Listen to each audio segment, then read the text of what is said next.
ராமு மற்றும் கிருஷ்ணன் இருவரும் சிறு வயதிலிருந்தே பிரிக்க முடியாத நண்பர்கள். அவர்கள் ஒன்றாக விளையாடுவார்கள், ஒன்றாக படிப்பார்கள், ஒன்றாக கனவு காண்பார்கள். அவர்களின் நட்பு அளவற்றது என்று எல்லோரும் நினைத்தார்கள். ஆனால் காலம் செல்ல செல்ல இருவரின் வாழ்க்கை பாதைகள் வேறு வேறாக செல்லத் தொடங்கின. கிருஷ்ணன் ஒரு பெரிய நிறுவனத்தில் வேலைக்குச் சென்றான். அவன் வாழ்க்கையில் பல வெற்றிகளை பெற்றான். ஆனால் ராமுவோ படிப்பில் சரியாக செய்ய முடியாமல் சிறிய வேலைகளை செய்து வந்தான். கிருஷ்ணன் வெற்றி அடைந்ததால் அவனுக்கு ராமுவின் நட்பு தேவையில்லை என்று நினைக்கத் தொடங்கினான். அவன் ராமுவை தவிர்த்து வர ஆரம்பித்தான். ராமுவுக்கு இந்த மாற்றம் மிகவும் கஷ்டமாக இருந்தது. அவன் தன் நண்பனின் துரோகத்தை ஏற்றுக்கொள்ள முடியாமல் தவித்தான். ஒரு நாள் ராமுவிற்கு உதவி தேவைப்பட்ட போது கிருஷ்ணன் அவனை புறக்கணித்தான். அப்போதுதான் ராமுவுக்கு தன் நண்பனின் உண்மையான முகம் புரிந்தது. அவன் மிகவும் வேதனை அடைந்தான்.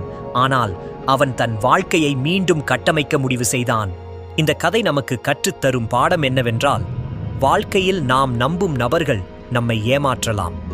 ஆனால் நாம் நம்மை நம்பி நம் வாழ்க்கையை முன்னோக்கி கொண்டு செல்ல வேண்டும். துரோகம் நம்மை வீழ்த்த முடியாது. நாம் எழுந்து நின்று நம் வெற்றியை நோக்கி பயணிக்க வேண்டும்.